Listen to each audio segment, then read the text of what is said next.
I love positive vibes. Everything we as human beings have created on this planet was essentially first created in our minds. All that you see, which is human work on this planet, first found expression in the mind, then it got manifested in the outside world. So one thing we need to understand is, the wonderful things that we have done on this planet and the horrible things that we have done on this planet, both have come from the human mind. So if we are concerned as to what we create in this world, it's extremely important that first of all we learn to create the right things in our mind, how we keep our minds. If we do not have the power to keep our minds the way we want it, what we create in the world is also going to be very accidental and haphazard. So learning to create our minds the way we want is the basis of creating the world the way we want. There is a wonderful story in the yogic lore. On a certain day, a man took a walk. He went for a long walk. Accidentally, unawares, he walked into paradise. Fortunate, isn't he? He just took a walk and he landed up in paradise. After this long walk, he felt little tired. So he thought, oh, I'm tired, I wish I could rest somewhere. He looked around, there was a nice tree, underneath which there was very cushiony grass. So it was inviting. He went and put his head down there and slept. After a few hours he woke up, well rested, and he thought, oh, I'm well rested, but I'm feeling hungry, I wish I had something to eat. And he thought about all the nice things that he ever wanted to eat in his life. And instantly, all those things appeared in front of him. You need to understand, there the service is like that. Hungry people don't ask questions. Food came and he ate. Stomach became full. Then he thought, oh, my stomach is full, I wish I had something to drink. All the nice things that he ever wanted to drink, he thought about it and all of them just appeared in front of him. Drinking people also don't ask questions, so he drank. Now with a little bit of alcohol in him, you know Charles Darwin told you, all of you are monkeys, your tail fell away. Not me, Charles Darwin told you that you were all monkeys and your tail fell away and then you became human. Yes, definitely the tail fell away, but the monkey… In yoga, we always refer to an unestablished mind as Markata, which means a monkey.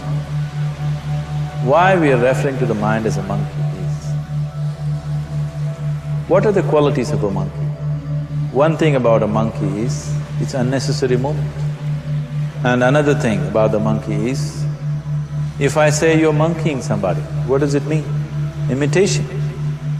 Monkey and imitation have become synonymous. So these two essential qualities of a monkey are very much the qualities of an unestablished mind. Unnecessary movement, you don't have to learn it from the monkey, you can teach it to the monkey. And imitation is full-time job of the mind. So when these two qualities are on, a mind is referred to as a monkey. So this monkey became active within him. He just looked around, but what the hell is happening here? I asked for food, food came. I asked for drink, drink came. There must be ghosts around here, and ghosts came. Oh, the ghosts have come, they're going to surround me and torture me, he thought. Immediately the ghosts surrounded him and started torturing him. Then he started screaming in pain and said, oh, they're going to kill me, and he died. Just now he said he's a fortunate being. The problem is he was sitting under a kalpa vriksha or a wishing tree. He asked for food, food came. He asked for drink, drink came. He asked for ghost, ghost came. He asked for torture, torture came. He asked for death, death happened. Now don't go looking for these kalpavrukshas in the forest. You can barely find a tree these days. A well-established mind, a mind which is in a state of samyukti, is referred to as a kalpavruksha. If you organize your mind to a certain level of organization, it in turn organizes the whole system. Your body, your emotion, your energies, everything gets organized in that direction.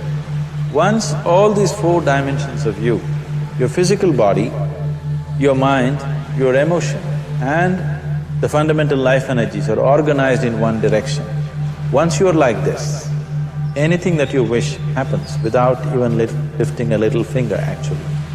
It would help to assist it with activity, but even without doing any activity, you can still manifest what you want if you organize these four dimensions in one direction and keep it unwavering in that direction for a certain period of time. Right now the problem with your mind is, every moment it is changing its direction. It is like you want to travel somewhere and every 2 steps if you keep changing your direction, the question of you reaching the destination is very remote unless it happens by chance. So, organizing our minds and in turn organizing the whole system and these 4 basic dimensions of who you are right now in one direction, if you do this, you are a kalpavruksha yourself. Anything that you wish will happen. But right now, if you look at your lives, everything that you have wished for till now, if it happens, you have finished. Everything and everybody that you have desired for, if all of that lands up in your house today, could you live with that? So if you want to become empowered, it is also important that you become responsible as to what you ask for and what you don't. Right now the world's situation is just this, we are hugely empowered with technology. Today it doesn't take six billion people to destroy this planet. One man by pressing the wrong button can destroy the whole planet. When we are empowered like this, it's very important that our physical action, emotional action, mental action and energy actions are controlled and properly directed. If it is not so, we become destructive, self-destructive. Right now, that is our problem. The technology, which is supposed to make our life beautiful and easy, has become the source of all the problem that we are destroying the very basis of our life, which is the planet. So what should have been a boon, we are making a curse out of it. What has brought incredible levels of comfort and convenience to us in the last 100 years or so has also become a threat to our life simply because we are not conscious action, we are in a compulsive state of action. So organizing our minds fundamentally means moving from a compulsive state of activity to a conscious state of activity. You might have heard of people for whom they asked for something and beyond all expectations it came true for them. Generally this happens to people who are in faith. Now, let's say you want to build a house. If you start thinking, oh, I want to build a house. To build a house I need 50 lakhs, but I have only 50 rupees in my pocket. Not possible, not possible, not possible. The moment you say not possible, you are also saying I don't want it. So on one level, you're creating a desire that you want something, on another level, you're saying I don't want it. So in this conflict, it may not happen. Someone who has some faith in a god or in a temple or whatever, who is simple-minded. Faith works only for those people who are simple-minded. Thinking people who are too much thinking, for them it never works. A childlike person who has a simple faith in his god or his temple or whatever, he goes to the temple and says, Shiva, I want a house. I don't know how, you must make it for me. Now in his mind there are no negative thoughts. Will it happen? Will it not happen? Is it possible? Is it not possible? These things are completely removed by this simple act of faith. Now he believes Shiva will do it for him and it will happen. So is Shiva going to come and build your house? No, I want you to understand, God will not lift his little finger for you. What you refer to as God is the source of creation. As a creator, he has done a phenomenal job, there's no question about it. Could you think of a better creation than this? Is it in anybody's imagination to think anything better than what is there right now? So as a creator, he has done his job wonderfully well. But if you want life to happen the way you want it, because right now, the very crux of your happiness and your well-being is this. If at all if you're unhappy, the only and only reason why you're unhappy is life is not happening the way you think it should happen. That's all it is. So if life is not happening the way you think it should happen, you're unhappy. If life happens the way you think it should happen, you are happy. It's as simple as that. So if life has to happen the way you think it should happen, first of all, how you think, with how much focus you think, how much stability is there in your thought, and how much reverberance is there in the thought process will determine whether your thought will become a reality or is it just an empty thought. Or how you do not create any impediments for your thought by creating negative thought process. Is something possible or not possible? Is destroying humanity. What is possible and not possible is not your business, it's nature's business. Your business is just to strive for what you want. Right now you're sitting here, if I ask you two simple questions, I want you to just look at this and answer this. Right now from where you're sitting, can you just fly off? You say no? Right now from where you're sitting, can you get up and walk? You'll say yes. What is the basis of this? Why you say no to flying and yes to walking? Because past experience of life, many times you've gotten up and walked, never did you fly off. Or in other words, you're using the past experience of life as a basis for deciding whether something is possible or not possible. Or in other words, you have decided that what has not happened till now cannot happen in your life in future. This is a disgrace to humanity and the human spirit. What has not happened till now on this planet can happen tomorrow. Human beings are capable of making it happen tomorrow. So what is possible and what is not possible is not your business. That is nature's business. Nature will decide that. You just see what is it that you really want and strive for that.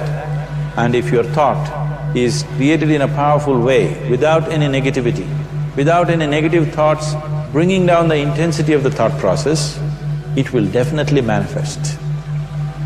The whole existence today, modern science is proving, is just a reverberation of energy. It is a vibration. Similarly, your thought is also a vibration. If you generate a powerful thought and let it out, it will always manifest itself. So generally, people are using faith as a means to remove the negative thought. Today, once you have become thinking human beings, your faith is not too deep. It doesn't matter how much faith you think you have, somewhere doubts always crop up. Right now, the way your minds are made, this moment, if God appears right here, you will not surrender to Him. You will want an investigation whether He is really God or not. With this kind of mind, you should not waste your time on faith. So there is an alternative, which is commitment. If you simply commit yourself to creating what you really care for, now once again, your thought gets organized in such a way, there is no such thing as whether it's possible or not possible. There is no hurdle in your thought process. Your thought flows freely towards what you want. Once this happens, making it happen will also naturally follow. So to create what you really care for, first and foremost thing is that what you want must be well manifested in your mind, that this is what I want. Is that what you really want? You must look at it, because any number of things in your life you have thought, this is it, The moment you reach there, you realize that's not it, it's the next one and the next one and the next one. So what is it that one really wants is one thing. First of all, we must explore. Once that is clear, and we are committed to creating it, now there is a continuous process of thought in that direction. Once you can maintain a steady stream of thought without changing direction, definitely this is going to happen in your life, or it will definitely manifest as a reality in your life.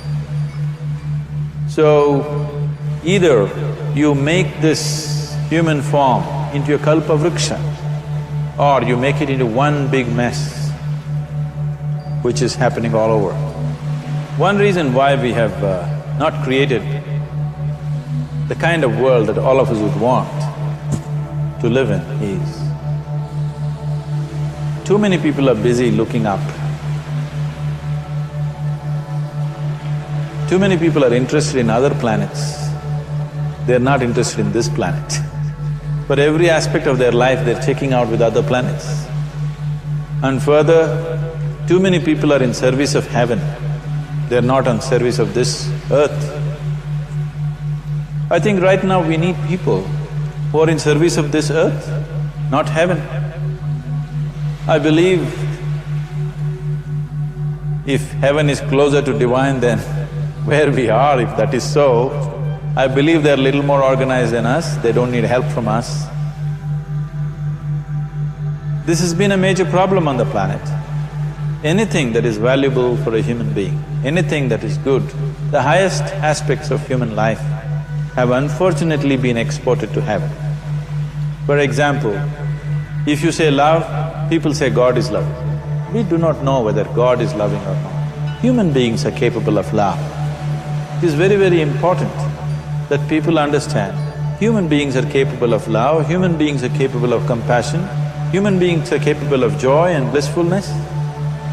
All the good things that are possible for a human being, unfortunately have been exported to heaven. If we want to create the kind of world that we want to, we need to understand whatever you refer to as God, the idea of God has entered our mind only because we have seen creation around us. Because there is creation, we have assumed a creator. God is a great creator. What you refer to as God is the source of creation. That source of creation has not failed us, has done a fantastic job. But now the question is about management. If you want to leave the management in the hands of the Creator, He will manage it in His own way, according to His agenda. But that's not what you want. You want life to happen the way you want it. Now, for example, let's say all of you here are the India soccer team for the next World Cup, and I am the coach.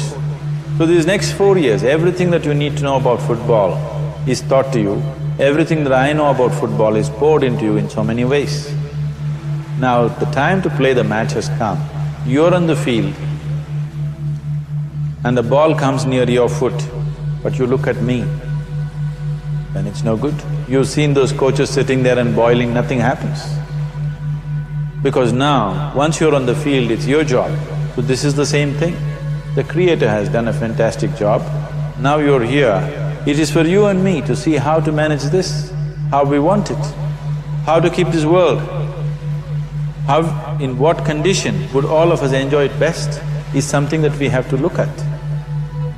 So at every stage in our life, we tend to think, this is it. If this one thing happens, everything will be fine with my life. You reach there and you realize that's not it, and you postpone it to something else and something else. This is going on. The first and foremost thing is, you must be clear what is it that you really want. If you do not know what you want, the question of creating it doesn't arise.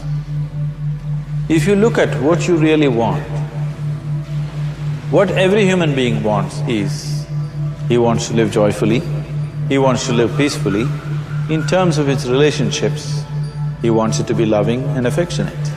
Or in other words, all that any human being is seeking for is pleasantness within himself, pleasantness around him. If This pleasantness, if it happens in our body, we call this health and pleasure. If it happens in our mind, we call this peace and joy. If it happens in our emotion, we call this love and compassion.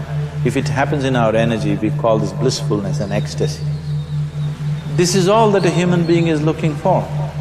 Whether he is going to his office to work, he wants to make money, build a career, build a family, he sits in the bar, sits in the temple, he is still looking for the same thing. Pleasantness within, pleasantness around.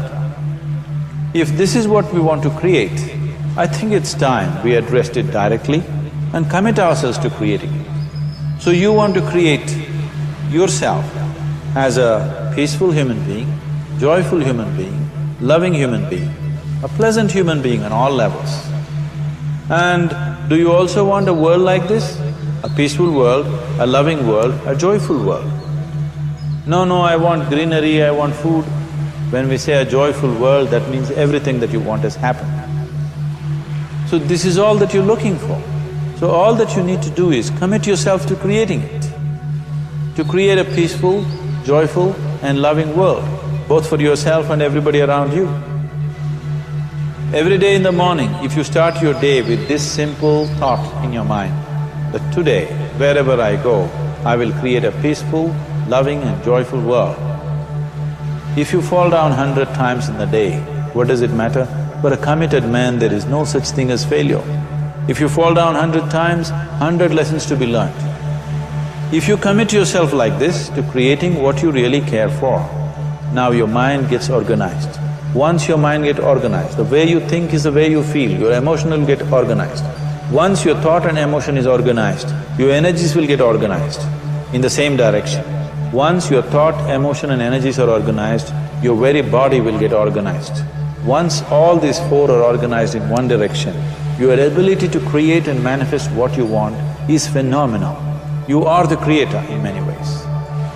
Why I am saying you are the creator is, I want you to look at the nature of your life right now. If you eat a banana, in 4 hours' time, this banana becomes a human being. There is something within you, a life-creating process, a process which builds this body. The manufacturer of this body is within. You give him a banana, he makes a human being out of that banana. Transforming a banana into a human being is not a small thing, it is a phenomenon.